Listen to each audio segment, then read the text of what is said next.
blows it up in a single pass, comes back, lands at the airfield. Chain of command is absolutely furious. They ground him. September 29th, 1918, Frank Luke. That's fine. I'm your best player. Eventually, you'll need me for something, and I'll be right here.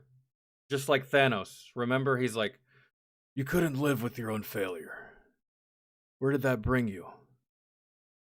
Back to me. Go ahead, ground me. You'll need me again. In 2023, a Chinese spy balloon drifted across America until America sent up 2 F-22 Raptors to go blow it up, and those Raptors' call signs were Frank 1 and Frank 2. Now, at the time, I thought that was weird. Those aren't the cool call signs you hear in the movies, like Maverick, Coyote, Hangman, Rooster. It's just Frank 1 and Frank 2. So I looked into why they called them that. As it turns out, they were named after an American World War I fighter ace that specialized in popping enemy observation balloons. So that's kind of cool, but at the same time, I never said this out loud, but I thought it in the back of my head was, it's kind of lame to become a fighter ace for popping a balloon. Like, that doesn't seem very fair to all the other fighter aces that had to go. I didn't want to come right out and say it. That's why I said at the very beginning, like, surely he did other great things than just shooting down spy balloons, right? I didn't want to sound like an ass, but yeah. Shoot down enemy fighter planes. That seems way more dangerous than popping a balloon. Why would you become an ace for that? Well, like most uneducated knee-jerk opinions, I was incorrect. And upon doing the research, I realized that I was almost as incorrect as humanly possible, because as it turns out, World War I observation balloons were not only the toughest target to bring down, they were also the most dangerous. So much so that many other fighter pilots absolutely refused to even try. So in a way, this video is my apology, or at the very least. So basically, it's like a small mosquito against a bullet sponge. An attempt to make sure that you don't make the same mistake. I think so. Today we're talking about the greatest fighter pilot of World War I, Frank Luke, aka the Arizona Balloon Buster. He earned not only 1, but 2 Distinguished Service Crosses and the Medal of Honor in the span of 18 days, when in that 18 days, he flew 10 missions and is credited with downing 18 enemies, including 10 missions in 18 days? Good Lord. When did he sleep? 14 enemy observation balloons and 4 planes. And that's not including multiple unconfirmed downed enemies and the fact that he had to be given a new plane on 5 separate occasions because the plane he flew was so shot up. It broke. Our story begins on May 19th, 1897, when a young Frank Luke Jr. is born in Phoenix, Arizona. Now, at this point in time, Arizona isn't even a state yet. It's still a U.S. territory, meaning that Frank Luke basically grew up in the Wild West. And in Phoenix, Arizona, at this point in time, the entire economy basically runs off of copper mines, meaning that Frank Luke grew up with the only male role models he had being cowboys and miners, which are like the 2 most manliest professions on the face of the earth. Yeah. Despite that, he's still a little kid, and little kids do weird stuff for seemingly no reason at all. And Frank Luke's weird thing when he was a kid was he loved collecting things. And it wasn't like things that he was into, weird. like a normal collector, like you collect like pocket knives or model train sets or model planes or watches or whatever. He didn't collect things that he was like super into. He just collected things for the sake of collecting things. He loved nothing more than just finding something and being like, oh, an empty soda can. I'm gonna see. Yeah, I don't think that's. I mean, we're not going to argue about definitions here, but that sounds like a hoarder. If I can collect 500 empty soda cans, and all he cared about was getting the 500 soda cans. He would like set a goal for himself and then just strive to meet that goal for no apparent reason. That's just how he was hardwired. Behold,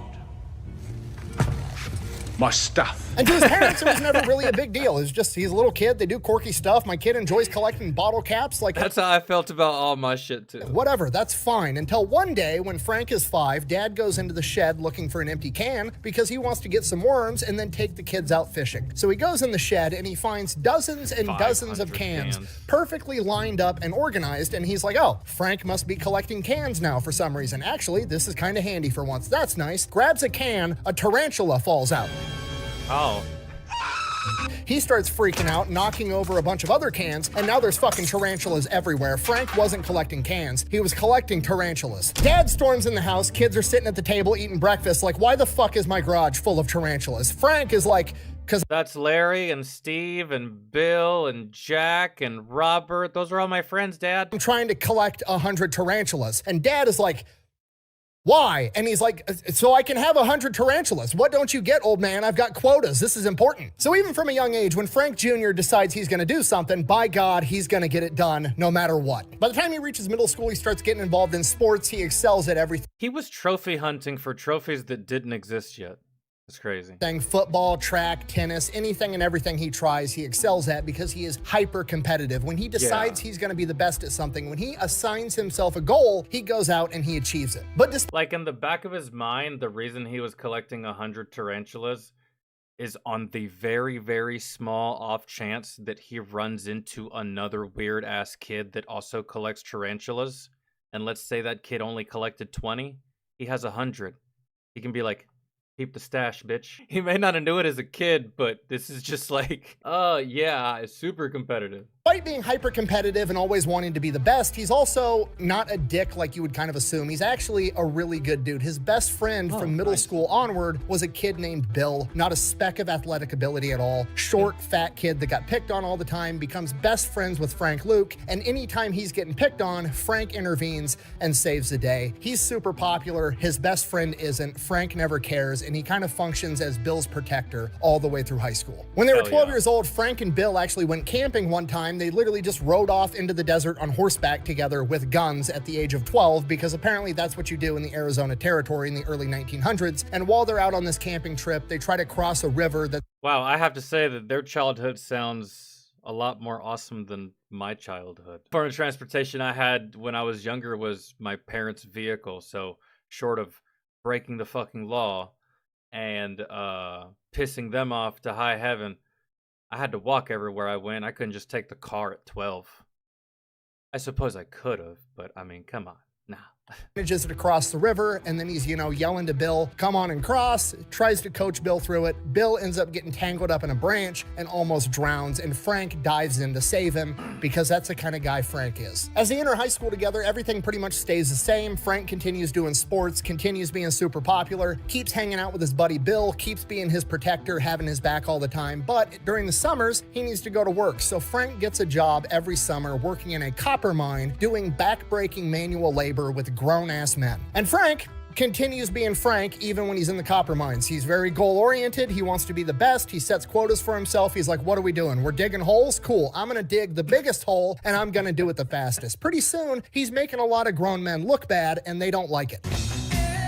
Yeah, but you also have to remember that at this time, Frank is he's like 17 years old, 18 years old. A very motivated 17, 18-year-old can outdo your 32-year-old ass. You might think you're in your prime. It might feel like it, but man, this kid will run circles around all of us. Post 27, that's it. Give it the fuck up, man. These young guns, they're gonna run it up on you every single time. There's no point to get mad. If you're gonna get mad at anything, it's father time, really. Pretty soon, he's making a lot of grown men look bad, and they don't like it. And when he was 16 years old, one of these grown men decided... What's up, guys? Welcome. ...decided to confront him in the middle of this copper mine, and they got into a physical altercation, and 16-year-old Frank Luke beats up a grown man. Afterwards, the foreman comes around asking what happened. Frank simply responded, he asked for it, and I gave it to him. You gotta move. You gotta move. You gotta leave town. You gotta change your name. Hopefully you're not married, because it'll be easier transition of moving. You can't be that guy that got mad at a kid for making you look bad because he was outworking you, and then you call him out, and then he whoops your ass. And you're a grown-ass man that this happened to. You gotta move. That's crazy embarrassing. The event kind of led to Frank getting the reputation as a pugilist, which eventually led to him leaving the copper mines for work and kind of becoming a professional underground fighter in gambling rings in Phoenix, Arizona, because apparently there was nothing else better to do in Phoenix, Arizona in the early 1900s than to watch a 16-year-old beat up grown men. I mean, when there's nothing else better to do, yes, man, Fight Club. I feel like that was the whole point of the movie. Maybe. I don't know. I can't remember. Underground fighter in gambling rings in Phoenix, Arizona. Homie was legit crazy, but nah, dude, Fight Club. Because apparently there was nothing else better to do in Phoenix, Arizona in the early 1900s than to watch a 16-year-old beat up grown men. That continues through the rest of high school. Frank... I mean, sorry. I won't pause after this. In 2025, I would watch a 16-year-old beat the hell out of some grown men. If he could, if he had the skill and the talent. Yeah, I don't know. I don't know if that type of fighter exists today. Like a LeBron James of fighting. Like a 16-year-old kid just coming in here, whooping up on like some 28-year-old in his prime, 10 years into the fucking... I don't know. 1900s than to watch a 16-year-old beat up grown men. That continues through the rest of high school. Frank and Bill go on to graduate. They're still best friends. And then after high school, he just kind of goes about living a normal life. And in Phoenix, Arizona, that means you get a job at the copper mine and you just start living. And he does that for the next couple of years until he's about 20 years old. And at that point, America enters World War I. And one day, Frank just wakes up and for whatever reason decides he's going to join the military to be a fighter pilot. That's it. He just decided to do it. There's no touching story about how he's always wanted to be a fighter pilot ever since his dad took him to an air show, or he looked up to the military, or he has some family background. And none of that. Zero reasons. He just woke up one morning and was like, I want to be a fighter pilot, and then proceeds to go do it. If there was a reason, I would say that he did it because it's like, I want to be a fighter pilot because I think I could be better than all these other motherfuckers at being a fighter pilot. So he goes, he talks to his best friend Bill about it. Bill isn't going to let his homie go alone, so they go to the recruiting office together. They talk to the recruiter. The recruiter takes on Frank Luke and decides to pass on Bill because he just doesn't meet the criteria for whatever reason. So that sucks, but Frank Luke, he's got a new goal. He's got a new quota. He absolutely has to meet it. Peace out, Bill. I gotta go. After signing up for the military, Frank finds out that getting into the fighter pilot program isn't really that simple. At this point in time, and still today, being a fighter pilot's a very big, prestigious deal, and a lot of people getting slots at this point in time are, you know, people whose parents are somebody important, not people that were raised by copper miners in the Arizona territory. Regardless, Frank fills out all the paperwork, sends it off to get approved, doesn't hear back in a timely fashion. A couple of weeks go by, so Frank decides he's going to send a telegram to the adjutant's office saying, hey, when's my report date and where do you want me going? Which is insane. It's extremely arrogant, extremely cocky. It's like... It's being very pushy, too. Applying for Harvard, not getting an acceptance letter. And then mailing the dean talking about, yo, can you give me my classes for this semester, please? And then calling the dean's office asking when classes start. Like, nobody does that. But regardless, Frank Luke is Frank Luke. He's going to brute force his way through life. And oddly enough, it worked. Into the aviation program and ships off in September of 1917. When he first gets there, the guy in charge lines everybody up, gives them the big speech like, hey, only 25% of you guys are going to make it through this program, and then some of the 25% of you aren't going to survive through actual flight training. Not many of you guys are actually going to make it to be pilots. Frank Luke interprets this as a challenge, so now he's absolutely going to do it just to spite this guy. Now, the aviation program at this point in time isn't like any military training today. Military training today, you would like go into a basic training, and that basic training is where you learn all the basics of being in the military, how to march, how to salute, who's an officer, rank structure, general orders, all that stuff. This is like a program that mashes that together with like flight theory and aviation theory. So he's learning all about flight and the theory of it, but he's also learning all the basics and the dog and pony show stuff of being in the military all at once. And I wish I could have done basic training and AIT all at the same time. I feel like I could have. I feel like if they structured it properly, and quite possibly less time actually, probably, because think about all the times in basic training that you drove out to a range, or like they drove you out to training, or like they drove you out to the field, or something of that nature, right? And they would put you on like these big white buses. Instead of that, dude, you can just do 88 mic training right fucking there, with some 88 mics that were drill sergeants or whatever the case may be, and have us drive these fucking vehicles out to these places. Have us be the drivers. Have us be the transport guys, because that's the whole thing, right? But that's just like so focused. I see why they don't do it, because like, what about all the other MOSs that aren't there to be 88 mics or whatever? And you'd have to cater training specifically for them. That'd be a whole thing, but that would be dope. Absolutely hates the dog and pony show part. He is just a naturally rebellious guy. He grew up just like me, up on the wild frontier, and he's been working as a grown man since he was like 12. He doesn't want to be walking around calling people sir and saluting everybody, so he kind of grits his teeth and does it anyways. And then he decides, you know what? I think people should call me sir. So he invents his own rank and proceeds to convince a bunch of younger trainees that he is a third lieutenant. Okay, there is no third lieutenant. It's second lieutenant, first lieutenant, captain, yada, yada, yada, yada, yada, general. But the younger trainees don't know that yet, so he's got all the underclassmen walking around saluting him, calling him sir. Despite his rebellious streak, he winds up graduating. He makes that 25. Oh my god, why didn't I think of that?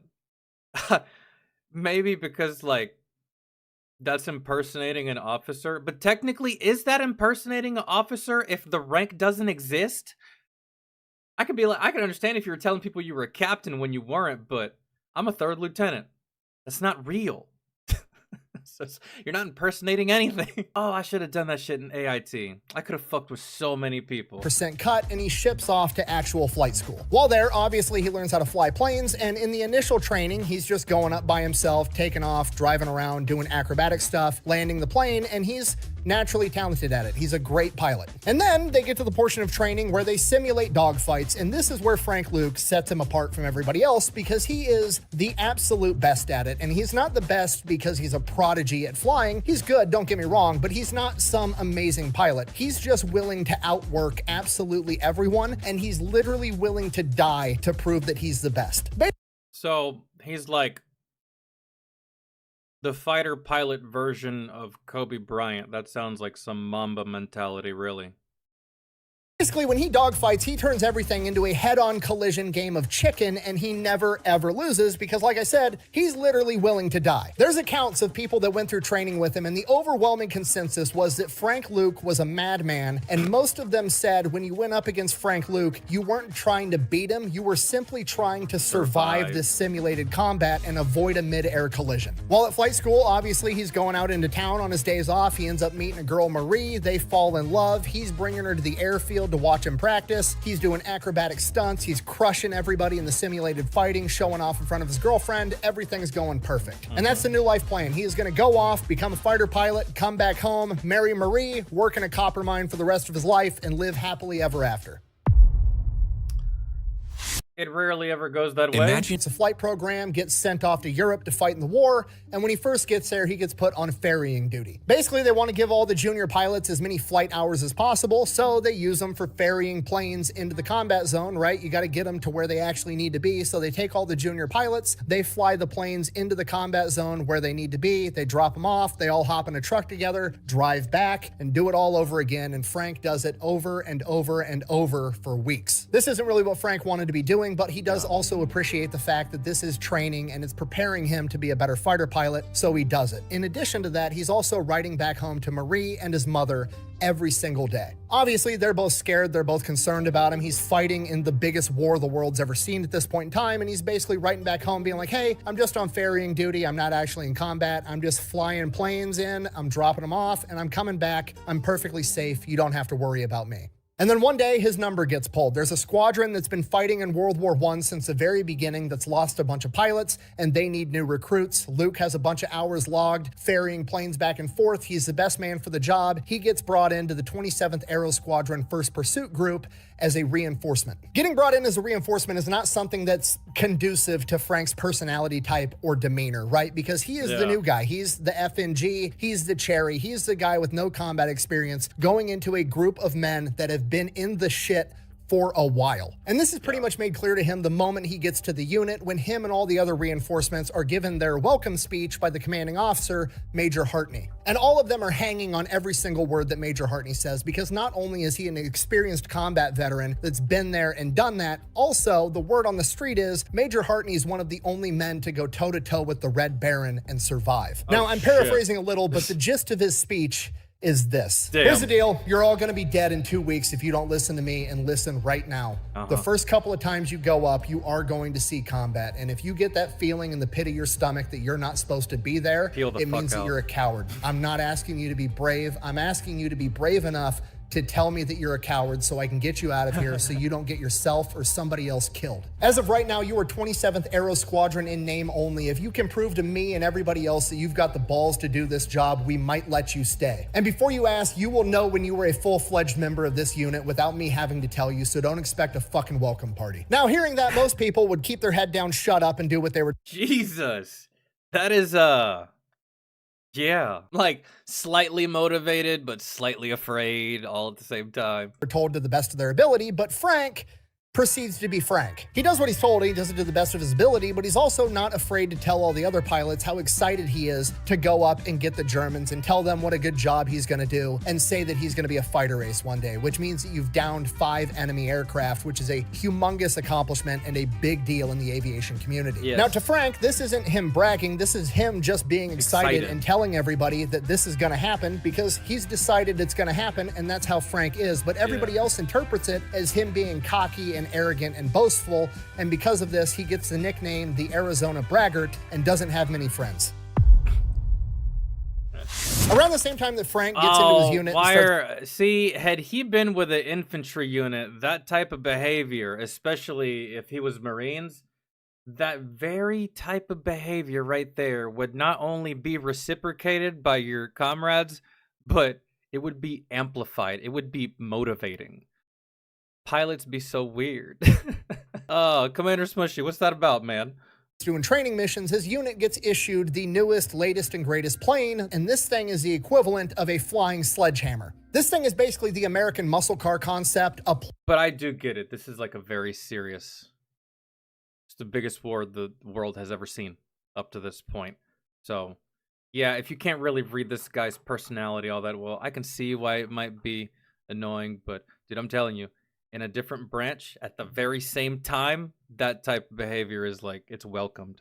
So applied to a plane. It is not built to be nimble and agile and handle well. It is a drag car. It is meant to be big, strong, and fast as fuck. This is a wooden plane that they threw a V8 engine into that had 220 horsepower. This was the fastest plane of its day when it first came out, capable of traveling over 135 miles an hour when most other planes were traveling like 110 miles an hour. And it could outdive any other plane. The problem is it could also outdive itself because you could dive so fast that when you pulled up, it would literally rip the wings off your plane, and then you die.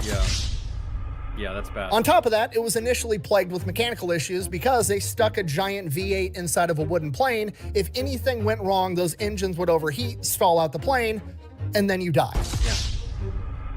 Or there's also the possibility that the 220 horsepower V8 engine that's held inside the wooden plane by wood could snap the wood off and let the engine block just free spin, stalling out the plane, and then you die. Yeah, I swear to God, if you give a fourth reason or another way of dying, I swear. There was also the possibility of the synchronizer between the propeller and the Twins Vickers machine guns malfunctioning. And what that is you see the machine guns are mounted behind the propeller. So the machine guns, when they fire, are literally shooting through the fucking propeller blade as it's spinning at 1,000 miles an hour. And if it gets out of sync at all, you shoot your own propeller off and then you die. You fucking die. And while you're worrying about that, you're inside of an open cockpit traveling at 135 miles an hour. It is so loud that it causes permanent hearing damage. And if that wasn't enough, there wasn't a fuel pump. The pilots literally had to fly the plane, worry about all that shit, get hearing damage, and physically pump gas into the engine while they're flying the plane. And I know what you're thinking. Why do they have to die if there's a malfunction? Why can't they just jump out with their parachute? Because in World War I, America didn't believe in giving their pilots parachutes because they were worried they would bail out prematurely and it would cost them a plane. So they basically put you in the plane and said, bring it back or don't come back at all. Damn. I believe I said bring it back in one piece, not bring back one piece. I did not know that. Oh my God. Holy shit. Flying this thing, man, is bullshit. I understand it was World War I, but was this the best possible thing? I feel like you're lucky to get one kill in this thing before it goes tits up. This is absurd. And I know what you're thinking. Why do they have to die if there's a malfunction? Why can't they just jump out with their parachute? Because in World War I, America didn't believe in giving their pilots parachutes. Alpha mentality and less of a brotherhood with pilots? Really? I think y'all have the same level of brotherhood, really.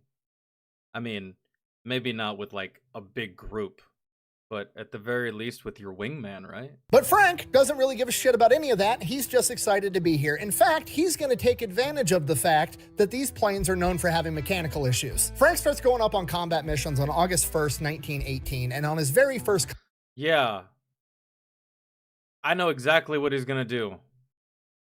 Take advantage of the fact that these planes have all these issues. Bro, he's gonna run these things ragged. He's gonna like a psychopath, dude. He's like, well, these things are almost broken, kind of, just by looking at it. I'm about to go balls to the wall in these things. Combat mission, he gets up in formation and then immediately peels off and goes off on his own, just goes rogue, lone wolf style, hunting for Germans by himself. On this occasion, he doesn't find any, and then when he gets back to the airfield, they ask, you know, where the fuck did you go? He says, oh, I had an engine problem and had to turn back, which would be fine. That's completely normal, standard operating procedure. But he does it over and over and over again, and in his head, he's thinking like, these guys think I'm bragging, I'm gonna go off, take out some Germans, prove to them that I'm not bragging, and I actually have the skills to back it up. But that's not how they interpret it. They interpret it as him being a coward because every time he goes up on a combat mission, he has mechanical issues and has to turn back to the airfield. They don't know that he's going out hunting Germans by himself because that's not what he's telling them. He's telling them that he just went straight back to the airfield, which they interpret as him weaseling out of a combat scenario. So now, not only is he seen as the braggadocious new guy, he's also a coward as far as everybody else is concerned. So, but shouldn't there be a log of him returning? If he said he was having engine trouble and had to return, surely back in these times y'all had flight logs, right? When planes left, when planes arrived and returned. Couldn't you see all the times that he left and never returned, even though he told you he did? Were we not annotating this shit down on paper? Because anything and everything that happens on those boats or on an airfield in regards to these planes is documented. 100%. Socially, he's not having a good time. He's not fitting in with anybody, but he doesn't want to let his mom and Marie back home know that, so he keeps writing them letters and he's telling them that he's still on ferrying duty, that he's on the front lines. As far as they're concerned, he's perfectly safe just flying planes back and forth, not in combat, which is absolutely not the case. I haven't been to the grocery store. Yeah, that's funny. My mom didn't think I was in combat either when I was. I don't know how other veterans dealt with that when it came to like telling their parents what they were doing or like what actually was happening at the time. My dad knew because my dad was in the service, so he kind of like got the deal. But my mom was none the wiser as to what the fuck I was doing. So Luke isn't popular. Everybody thinks he's a coward. Because of this, he's kind of placed as the lowest priority as far as getting the planes ready goes. So as his squadron's getting ready to go up onto a combat mission, the ground crews taking care of his plane last are still loading up the machine guns and putting fuel in his plane, and the squadron leader decides he's just going to peel off with engine problems anyways. We're not going to have him in combat. Let's just leave without him. So they take off and just tell him to catch up later. So Frank waits around for his plane to get ready. His plane gets ready a little bit later. He takes off. He says that he looked for his formation. Who knows if he actually did or not? Probably because not. honestly, he wants to go off on his own anyways, which is exactly what he does. And this time, he finally finds some Germans. He sneaks up on 5 German planes flying in formation, and one of them is lagging behind a little bit. So he sneaks up on him. That's the target. He dives on that first plane, lights it up from 100 feet away, straight out of a dive, pulls out of the dive, turns around. That plane's wounded, but it didn't go down yet. So he dives on it again and shoots it down. By the time he pulls out of that dive, the other 4 planes are on his ass, but he's in a spat and he can outrun anybody at this point. So it just turns into a drag race and he makes a clean getaway. Luke makes it back to the airfield. He's absolutely pumped. He just engaged 5 enemy planes by himself, shot one of them down, and lived to tell the tale. I mean, it sounds, yeah, I can understand where he's coming from, but at the end of the day, all you did was piss off the Germans. I mean, and you almost got yourself killed in the process. You got very greedy for that kill.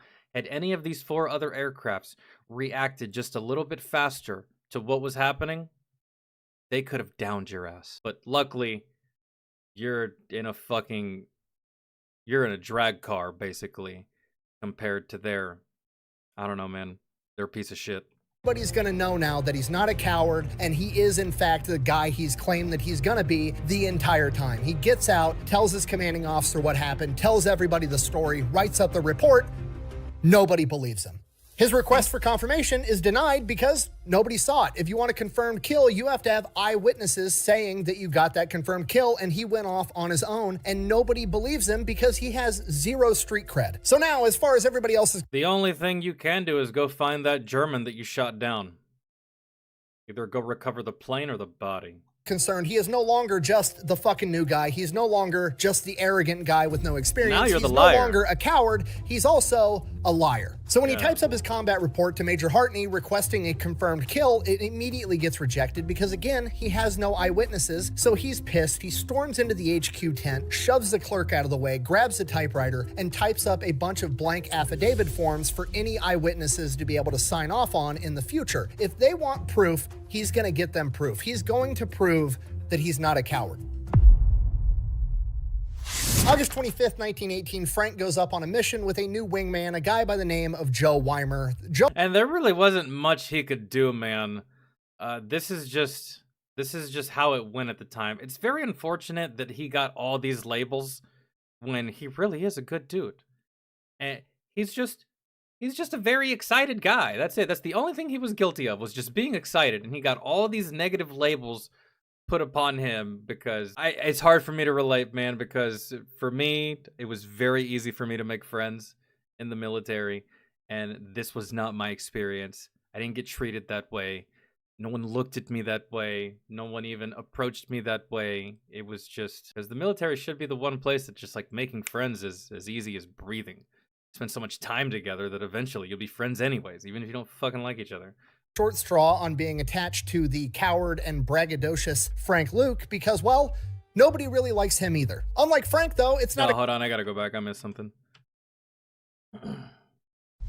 August 25th, 1918, Frank goes up on a mission with a new wingman, a guy by the name of Joe Weimer. Joe Weimer drew the short straw on being attached to the coward and braggadocious Frank Luke because, well, nobody really likes him either. Unlike Frank, though, it's not a clash of personalities with Joe Weimer. He's actually a really nice, likable guy. Nobody wants to be around Joe Weimer because he has German ancestry and everybody's concerned that he might be a spy. So the two... I guess. Yeah, man, sure. But you know, it's crazy like how different the beginning of his life was compared to the military. Remember, man, this was the most popular kid in elementary school, middle school, high school. It was too easy for him. And then now he's having to not only fight in this war, but he's having to fight tooth and nail just to gain any semblance of respect at all. Just a shred. It's crazy, isn't it?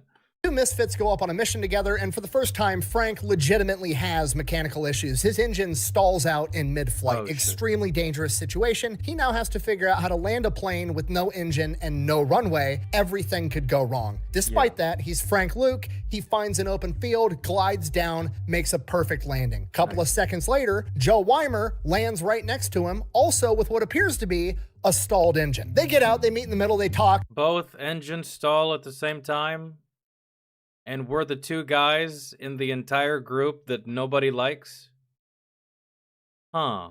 Frank is like, your engine stalled out at the exact same time. And Joe's like, no, I heard that you were super arrogant. I thought you shut your engine off and made an emergency landing trying to show me how good of a pilot you were. And I wasn't going to let you one-up me. So I shut my engine off and did the exact same thing. What? Did we just become best friends? Yep. And from this moment, they're inseparable. Never mind, bro. I was wrong. That's even better. They become best friends. They're bunkmates. They're homies. They're wingmen. Frank finally has somebody that he fits in. You think you're better than me? And unlike Bill back from high school, this guy can actually keep up. Yeah. They is paperwork. He coming back. I don't even know what that's about. But I think that was almost a readable sentence. From here, the 27th Aero Squadron moves into a more dangerous combat area to help the Allied forces with the St. Mikhail offensive. Upon their Mikhail, that was a K. It looked like an H. arrival on September 5th, 1918, while they're getting all their planes ready, getting unpacked, the German pilots fly over and drop a letter. It's a welcome letter from the German pilots that they will be going toe-to-toe with, and it's very polite when you read it out loud, but the real intention is to basically say, we know who you are, we're not scared of you, and we're gonna fuck you up. And to Frank Luke, that's game on. The next day, Frank gets slotted to go up on a mission, and because you know what I would have done? I wouldn't have sent no letter.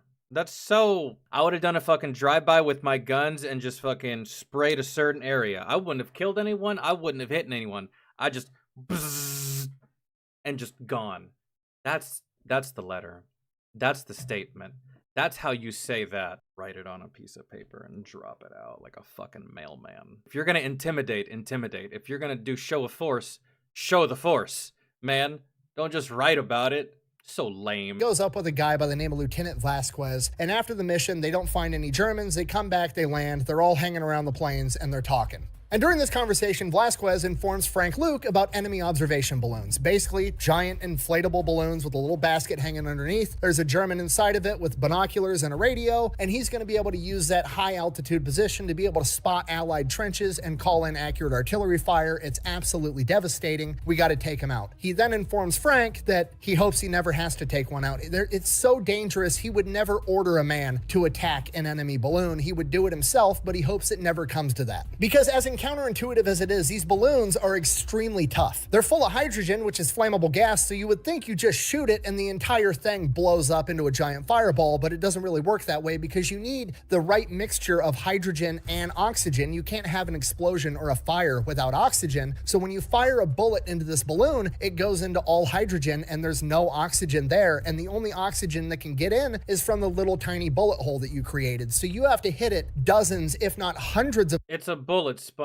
man, to make the hole big enough to where enough oxygen can seep in to make that reaction and cause it to go boom. Times to get enough oxygen inside of that balloon for this thing to fucking ignite. And in order for it to ignite, you have to be using incendiary rounds out of a Vickers balloon gun, which isn't useful in aerial combat against planes, meaning that when you go up with Vickers balloon guns, you're just the balloon guy. You're basically defenseless against enemy planes, which are absolutely going to be defending the balloon. And on top of that, because it's such a big, obvious target, the Germans are defending it. There's a ton of anti-aircraft cannons and anti-aircraft machine guns all around this. It would be like attacking the Death Star by yourself, and you just have a whole bunch of shit that's coming out to protect the fucking Death Star, and it's just you. Or it'd be like that one scene from Independence Day where they're attacking the mothership, but before they can do anything, all those smaller little ships fly out of it, and they gotta contest with that and deal with that.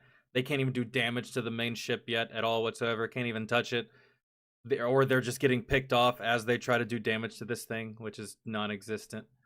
Passes. And the second that you make your first pass, they're going to start using the winches to pull the balloon down lower and lower. And every extra pass you make, you're getting closer and closer to that enemy anti-aircraft fire. Yeah. Seems fair.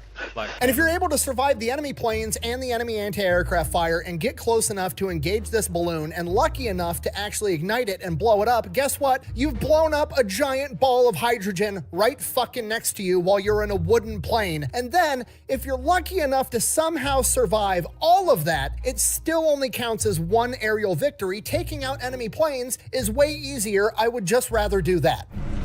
Yeah, if you're going for ace, fuck these balloons. That is a colossal waste of time if you're going for ace. I would just, yeah, exactly. That still only counts as one. The lieutenant explains. Honestly, though, I feel like if you take out that balloon and you're dealing with all those external risks and all those extra variables, and I don't know, man, this thing is a fucking bullet sponge, I feel like it should count for at the very least 3.5. All of this to Frank, but all Frank hears in his hyper-competitive brain is, if I want to be the best, if I don't want to be a coward, I need to be the guy that takes out balloons. Got it. 1918, they pull all the pilots in, they give them this briefing like, hey, we know that nobody wants to go out and attack balloons, but there's a major offensive going on the ground. The Germans got balloons everywhere, calling in accurate artillery fire, getting good recon on our guys. Somebody's got to go in and take them out, and that somebody is us. So here's the plan. We're going to outfit one guy with the balloon guns. Everybody else is going to go up. They're going to engage all the enemy planes to get them off of his back, and that guy's going to go in and take out the balloon. Frank, hearing this, is pumped. Like, this is it. This is his moment. He's going to volunteer tomorrow to be the balloon guy, and he's going to prove to everybody he's not a coward. So he goes back to his bunk, getting ready for the next day, lays down, tries to go to sleep, can't sleep. Biggest day of his life tomorrow, super important, just can't sleep. And he can't sleep, and he can't sleep, and he finally falls asleep, and when he wakes up, he's late. He's late to the pre-flight meeting. So Luke wakes up, panics, throws his clothes on, runs off to the pre-flight meeting. But lucky for him, he's the only one right now at this point, along with his wingman, that have the balls to actually do what needs to happen. So Even if he's late, I don't feel like that's going to affect him. Goes up late. Everybody else is annoyed. They think he's a coward. They think he's braggadocious. Whatever. That's fine. Before he had gotten there, since he was the only one not there, they concocted a plan. A little bit of a prank. They were going to verify that Frank Luke was in fact a coward. Before Frank had got there, they had already drawn straws to find out who was going to have the most dangerous job, who was going to be the balloon buster on this mission. But they're not going to tell Frank that. They're going to tell him that because he showed up late, he drew the short straw, and he's going to have the most dangerous part of this mission. He's going to be the balloon guy. They're Joke's on you, you stupid bastards. I'm into that shit. actually going to outfit his plane with Vickers balloon guns, but it's not really going to be an issue and it won't interfere with the mission because once Frank, the coward, finds out that he's got the most dangerous part, sure enough, he's going to have mechanical issues and go back to the airfield, and that's how they're going to prove that he's a coward. Joke's on you! You motherfuckers got nothing better to do in World War I than to fuck with Frank. Huh? Huh?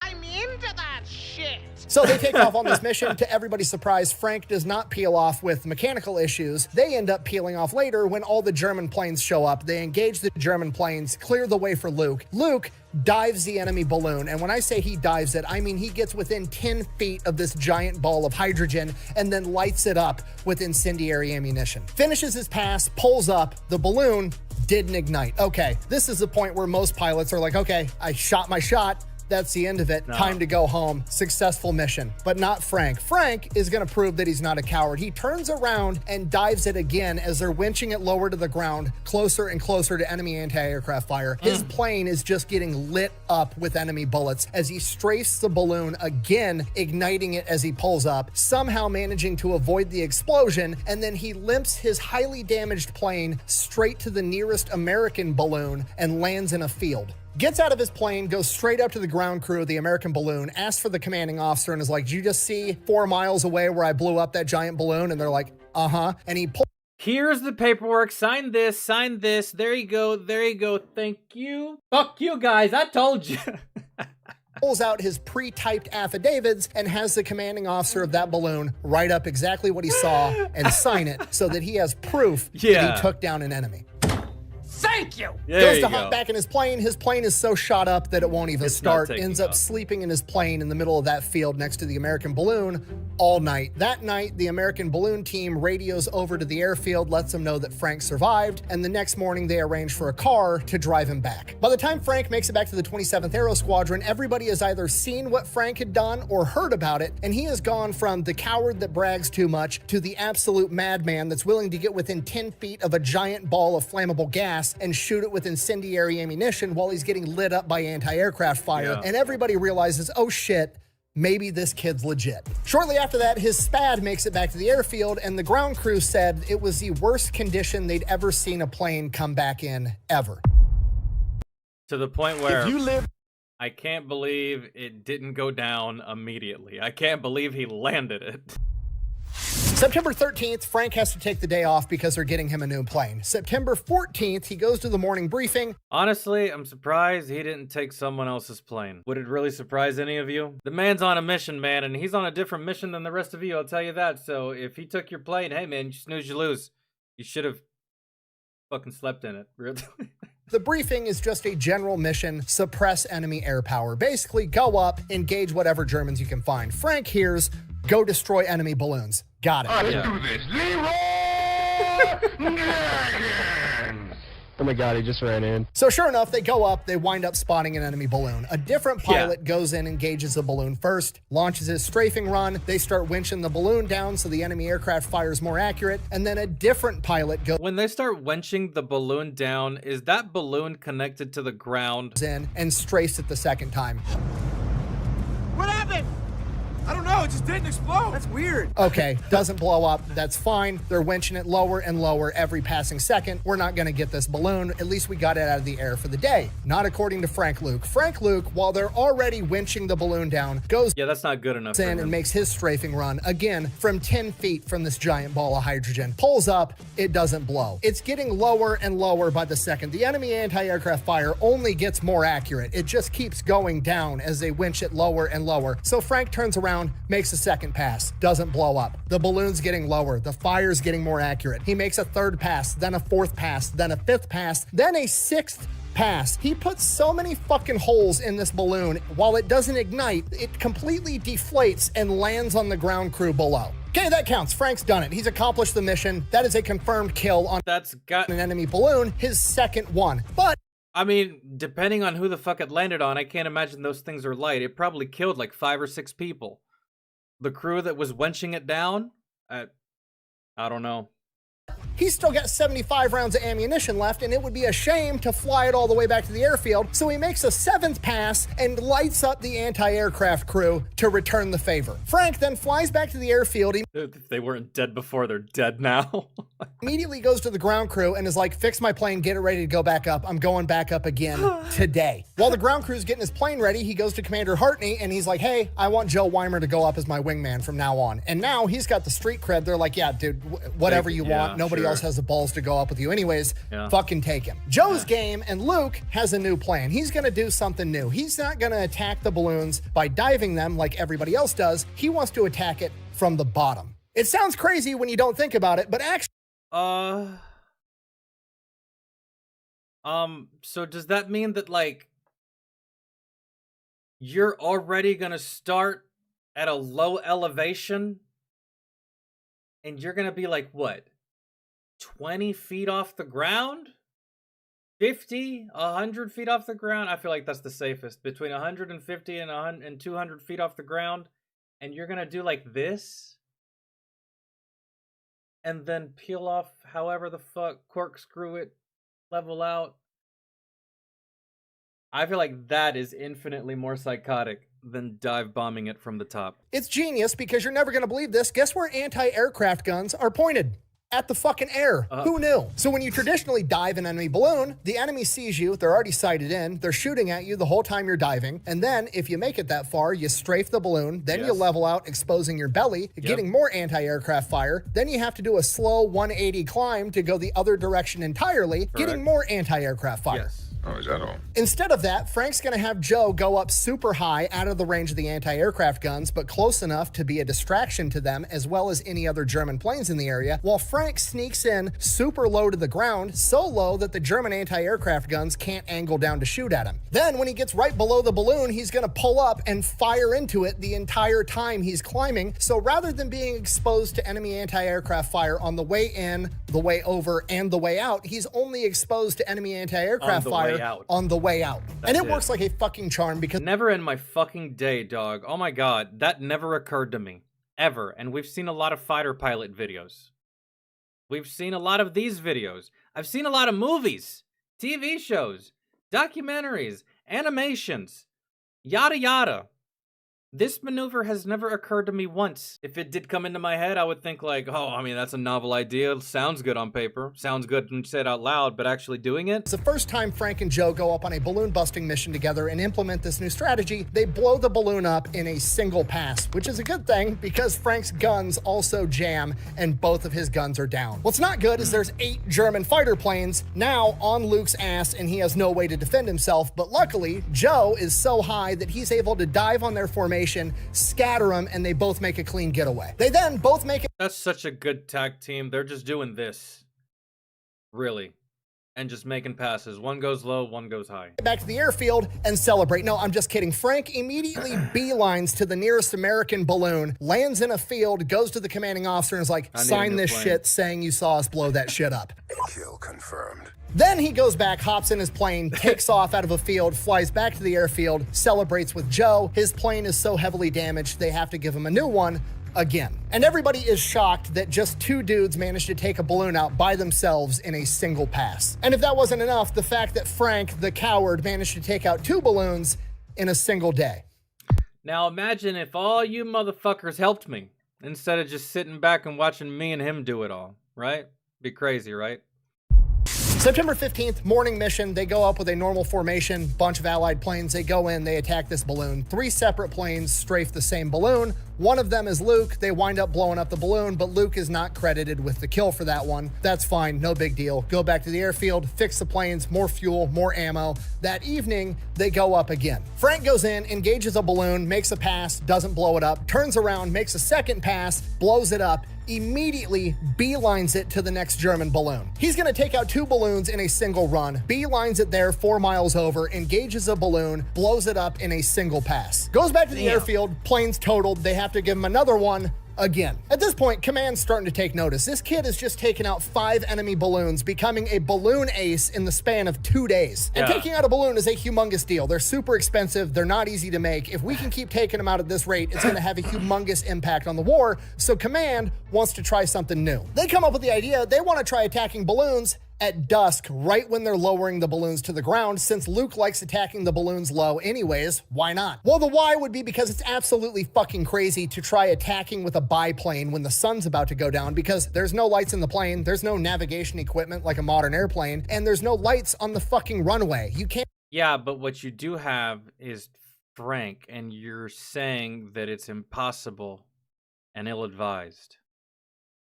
That's all he needs. Land the plane in the dark because you can't fucking see anything. To which Luke is like, that's not a big deal. I can probably get close to the airfield just off of kind of, knowing where I'm at. And then when I think I'm close, I'll just shoot a flare out of a flare gun out of my plane at what I think is the runway. And that'll give me enough light and enough time to land my biplane in the dark. And Command is like, fuck it. What could go wrong? Why not? So Frank takes off at dusk with no lights, proceeds to find an enemy balloon. They're actively winching it down for the night. Like they're done for the day. It's 100 meters off the ground. It is right above all the anti-aircraft guns. Frank engages it anyways. Plane gets shot to shit, but he blows up the balloon in a single pass and then takes off into the darkness. Then, to absolutely nobody. Yeah, them bitches are connected to the ground. Surprise, he gets lost because it's dark and he can't see anything. And Frank is like, oh, fuck, what do I do? What do I do? And he's just flying around for a little while. And then eventually on the horizon, he sees thousands of tiny little lights everywhere. And he figures that must be the Allied troops at Verdun smoking cigarettes, having lamps, whatever it is. That's the only thing that would make all those tiny little lights. So as long as I can fly past that and find a field somewhere, I'll at least be behind friendly lines so I won't get captured by Germans tonight. So that's what he does. He flies over the troops at Verdun, finds a wheat field somewhere in France, lands, and sleeps in his plane that night. Makes it to the airfield the next morning. When he lands, he is informed that he has been credited with all of his previous balloon kills. He is officially an ace, and they're giving him the Distinguished Service Cross, the second highest. He became an ace for the hardest thing to take out in the fucking sky. Award to the Medal of Honor. Let me go back. He is informed that he has been Jeff, what's good? Credited with all of his previous balloon kills. He is officially an ace, and they're giving him the Distinguished Service Cross, the second highest award to the Medal of Honor.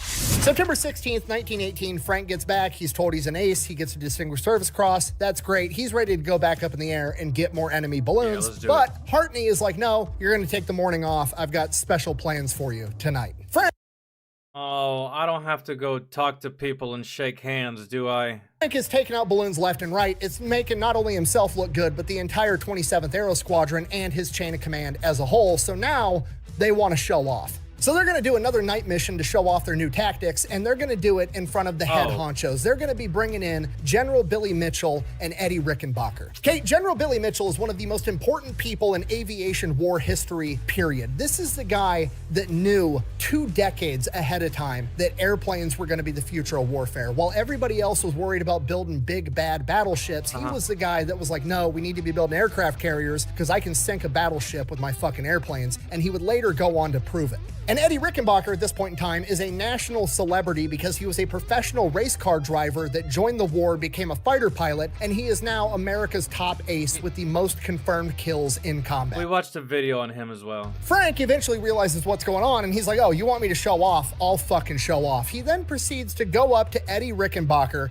the leading ace, and General Billy Mitchell, and introduce himself, and he's like, okay, here's the deal. I'm going to blow up that balloon at 7:15, and then I'm going to blow up that one at 7:19.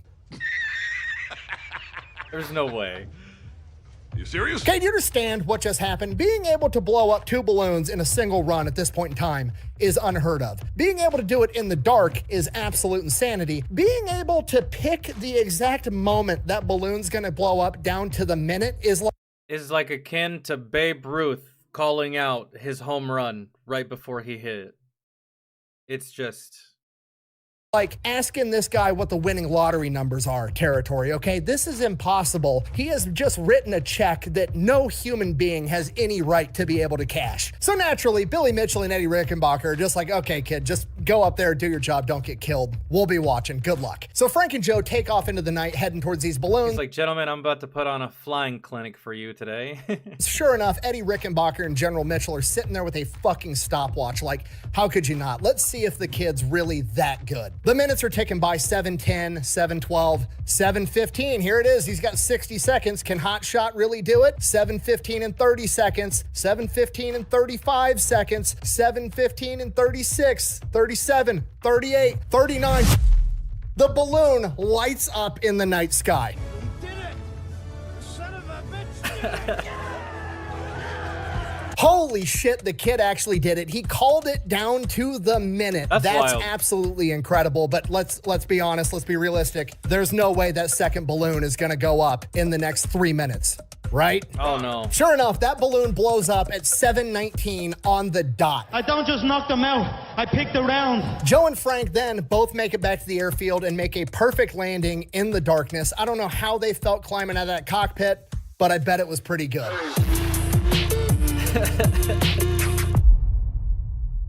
Basically. Well, that was a lot cooler than...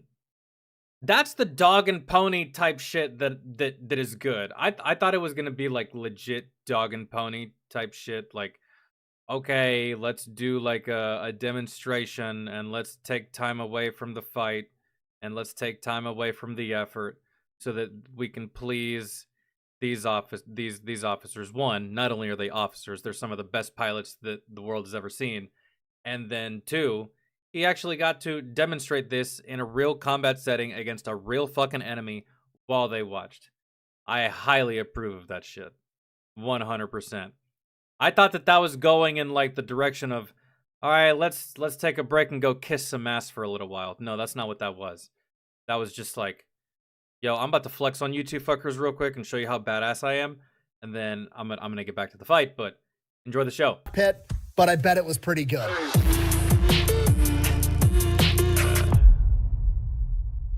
Damn, so I guess nothing happened on my birthday, huh? September 17th, 1918, him and Joe get the day off. September 18th, they both go back up again. And now they've got it down to a science. They're not even doing it at night this time. It's daylight. They can see. They're doing this on easy mode. They go, they hit the first balloon, they blow it up. They make a beeline to the second balloon. Same strategy. Shoot the balloon. The balloon blows up, and they're getting lit up by anti-aircraft fire. But then suddenly, the anti-aircraft fire stops. Sounds good. It's not. That means that there's a bunch of German planes that are right on top of them. Yeah. Frank realizes this, spots 2 planes on his tail, and Joe is getting absolutely swarmed above him. Frank peels off, gets in a dogfight, somehow manages to not only get both of them off of his tail, but to shoot both of them down. Then he doubles back to go help out Joe, but by the time he gets done with that dogfight, he can't find any planes anywhere. He doesn't know what to do, so he heads back to the airfield. It's not the first time him and Joe have gotten separated. Joe knows how to handle himself. He's a great pilot.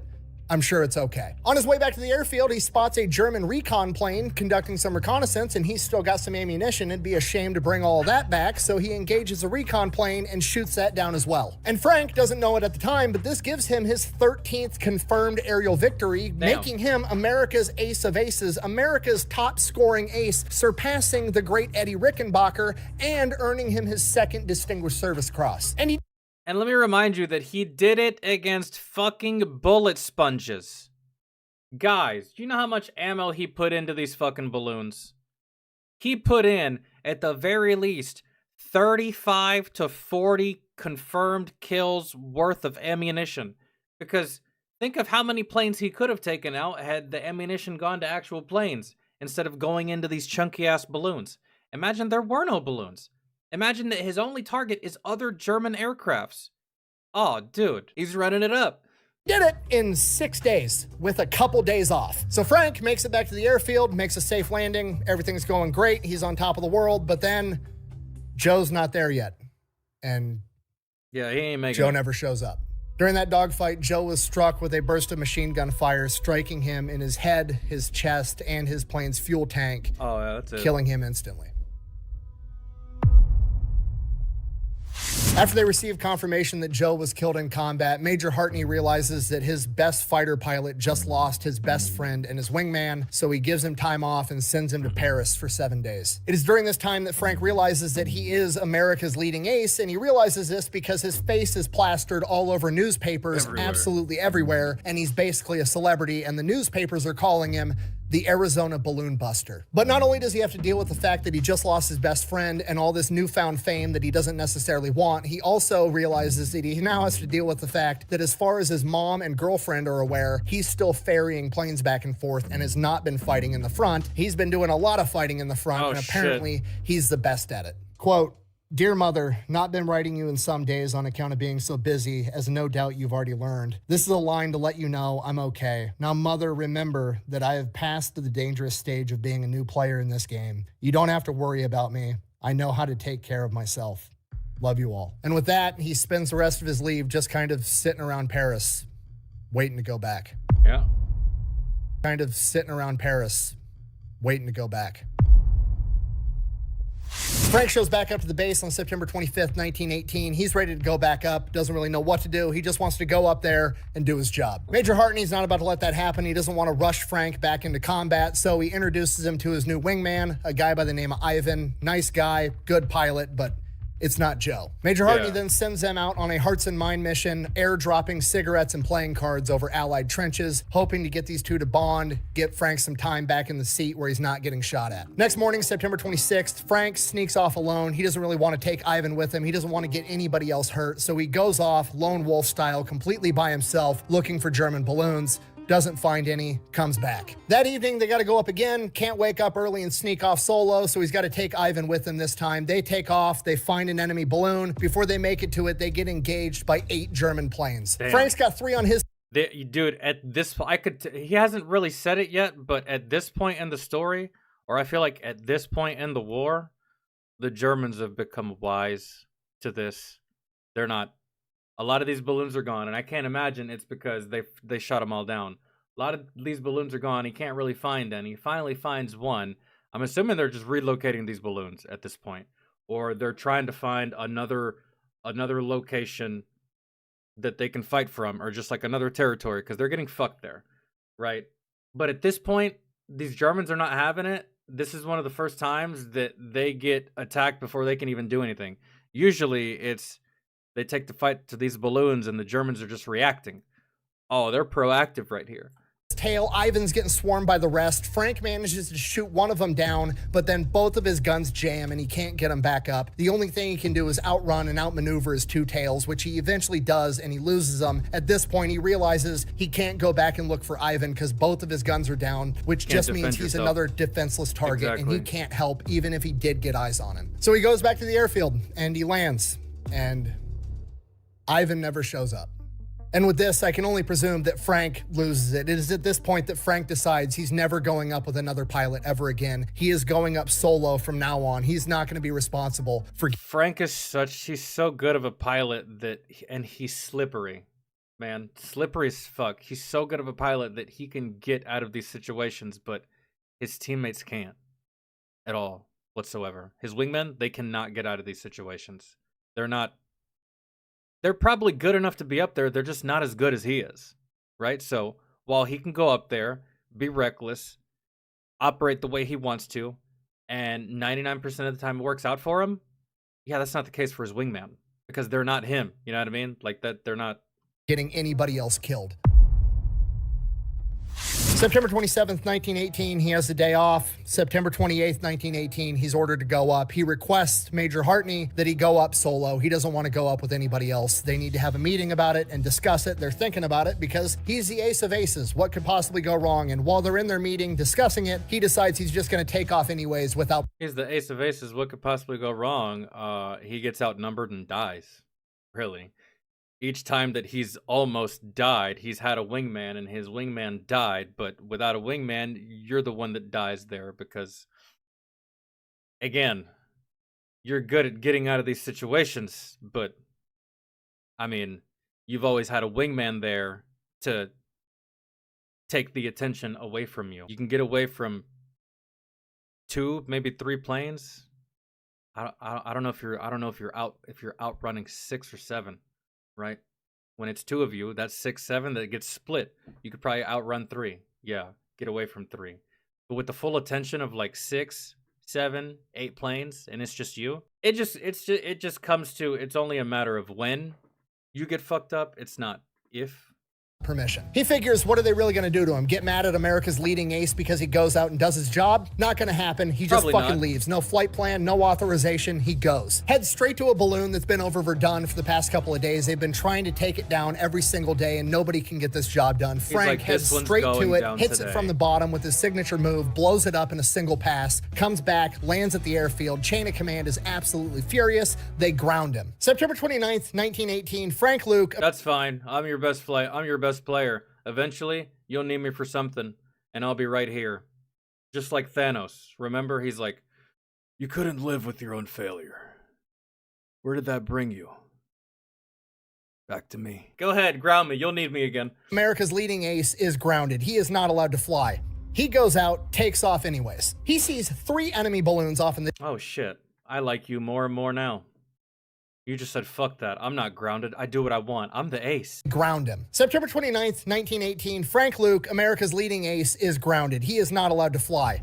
He goes out, takes off anyways. He sees 3 enemy balloons off in the distance, at which point he decides that he's going to take the time to write a letter and drop it to the ground crew to the nearest American balloon, and that letter basically says, watch this shit, I'm going to need somebody to say it happened. Which is basically the World War I equivalent of saying, Hold hey, my I need you beer. guys to hold the camera and yell World Star, because I'm about to do some gangster shit. Frank then beelines it to the first German balloon, completely destroys it, then immediately heads to the next German balloon and destroys it as well in the span of like 5 minutes by himself. He then heads straight to the third balloon. Now they know he's coming. He takes heavy anti-aircraft fire on the way in, but destroys that balloon anyways. And it is at this point that he probably realizes that he's been shot in the chest from that anti-aircraft fire.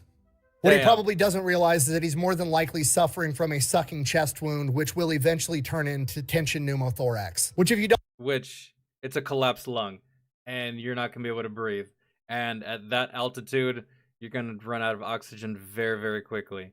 And you're probably going to pass the fuck out at the helm of this plane, crashing to the earth and dying if they don't light you up first on your way down. know, your chest cavity is obviously airtight. When you breathe, it's your diaphragm expanding. This creates negative pressure, which forces your lungs to expand, sucking oxygen into your lungs, allowing you to live. So when you have a sucking chest wound and that diaphragm expands, it not only sucks oxygen into your lungs, it also sucks it directly into your chest cavity. And with every single breath, it compresses the lung on that side a little bit more, a little bit more, a little bit more. Eventually it- turns into yeah. tension pneumothorax, where that lung compresses completely into the heart and your other lung, leading to your death. And that Which, there's a fix for that. Oh, how did it go, Commander Smushy? And what is the device that... It could be anything, really, but preferably a needle, something sharp. It's a mid-clavicular line above or below. I think it's mid-clavicular line below the 3rd rib. I can't even remember where to find it. And then you take that needle, you jab it, and that should release the pressure that is being put on your lung. You can survive this. You really can, but not here. Not in the air, not inside of a cockpit. Surrounded by Germans.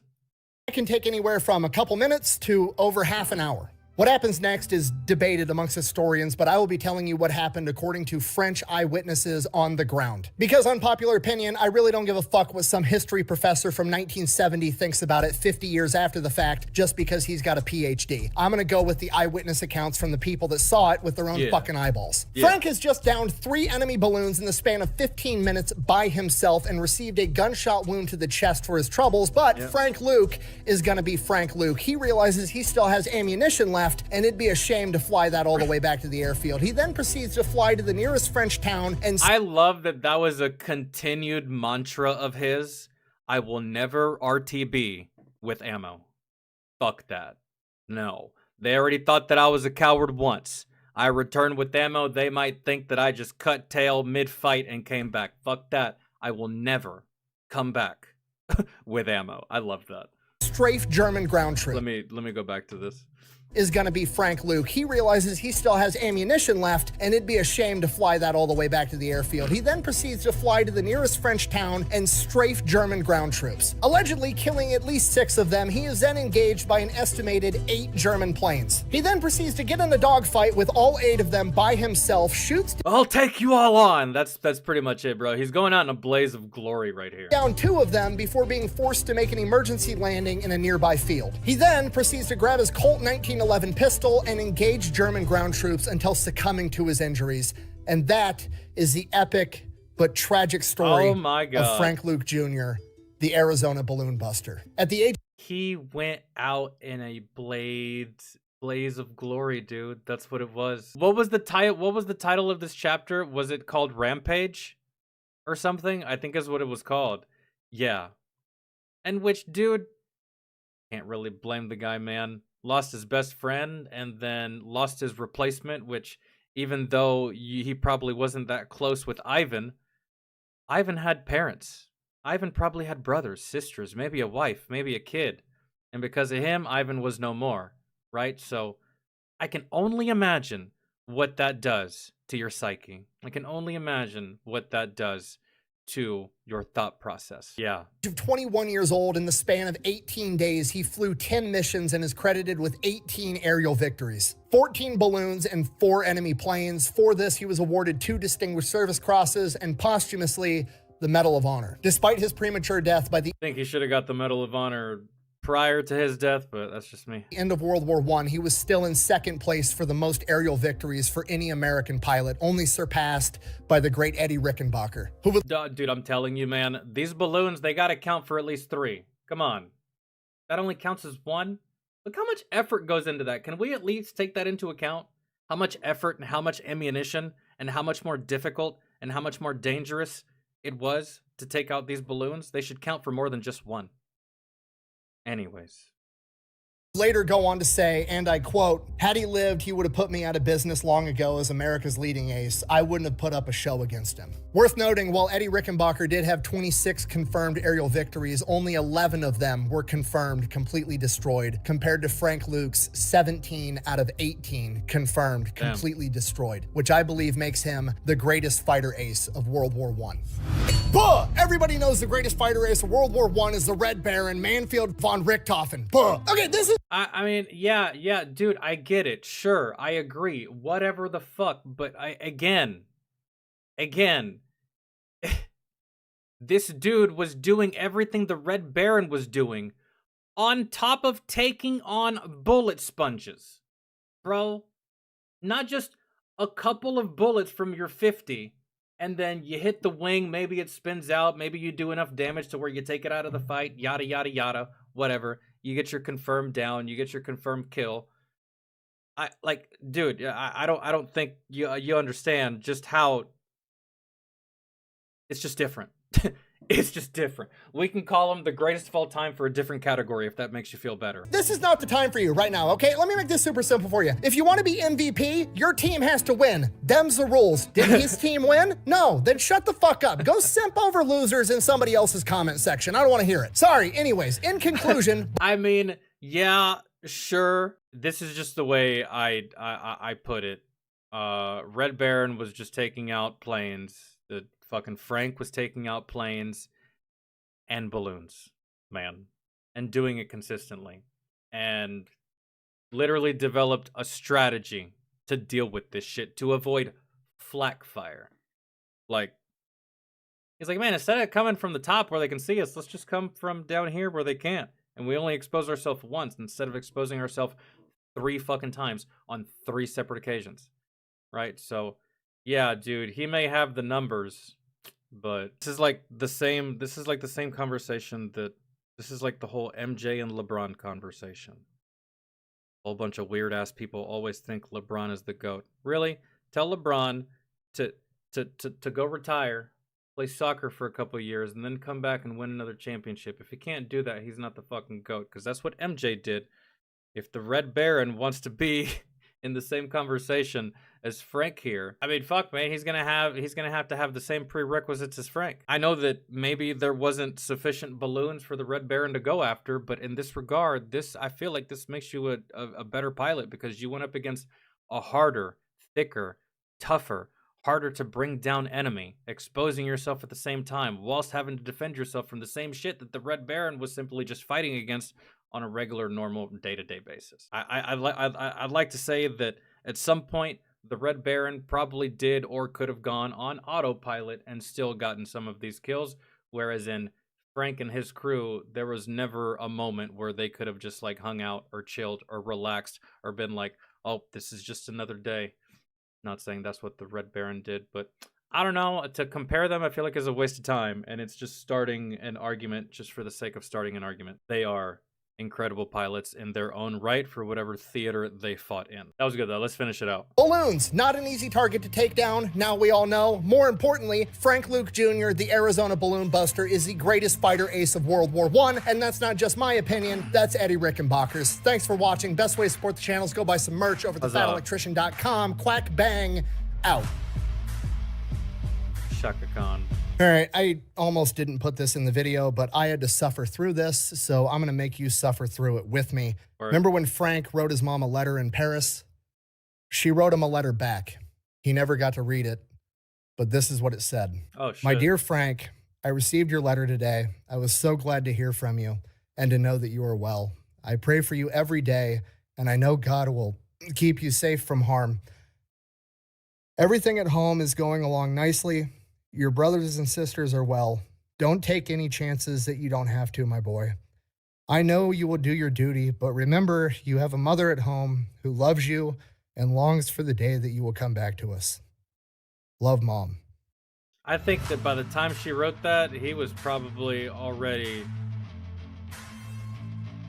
or maybe by the time it, yeah. It's kind of sad, bro. Like the further removed we are from these times, you won't see, unless the soldier himself keeps a personal account or a personal diary, you'll never. We don't write letters anymore. Yeah, even when I was deployed, even back in like the mid 2000s, we didn't write letters, man. The only time I ever had to write a letter in my time in the service was in basic training. That was it. And I pretty much knew that I would never write another letter after that ever again, because it just wasn't necessary. It wasn't needed. And we had the technology at the time. That's just standard for basic training, period. But I knew that after basic training that I would never have to do that ever again. And I didn't have to do it when I deployed either time. I never wrote letters while I was deployed. Hell no. I just go to the MWR, make a quick little phone call, and then I get back to doing what I was doing. It was funny too, because when I got stationed over in Italy, my girlfriend at the time didn't know how it worked. She's like, am I gonna have to write you letters? I was like, civilized society over there, girl. What are you talking about? They have internet, they have phones. What do you mean? She wrote me one letter while I was over there, and I never wrote back either. I was like, one, I don't even know where the mailroom is. I don't even know where I would take this shit. I don't even know how to address this shit in this country so that she would get it. Fuck that. She wrote me one, and then I got it. I read it, and as soon as I read it, I just pulled out my phone and called her. I had to use phone cards back then. She's like, did you get my letter? I was like, yeah. And she said, did you like it? I was like, I guess, man, you just told me what you did, like, for the whole week, so yeah, sure. I liked it. She said, are you gonna write back? I said, no. She says, why? I said, I'm talking to you right now.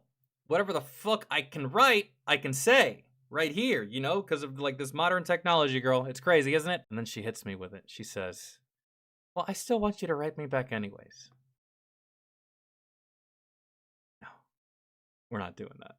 Fuck out of my face. We didn't last long, thank God. That's stupid. You just want the attention, and you just want the appeal of having someone write you a letter so you can show all your girlfriends. Oh my God, I got a letter from my heart. He's so far away. I ain't doing that shit. Oh hell no. For what?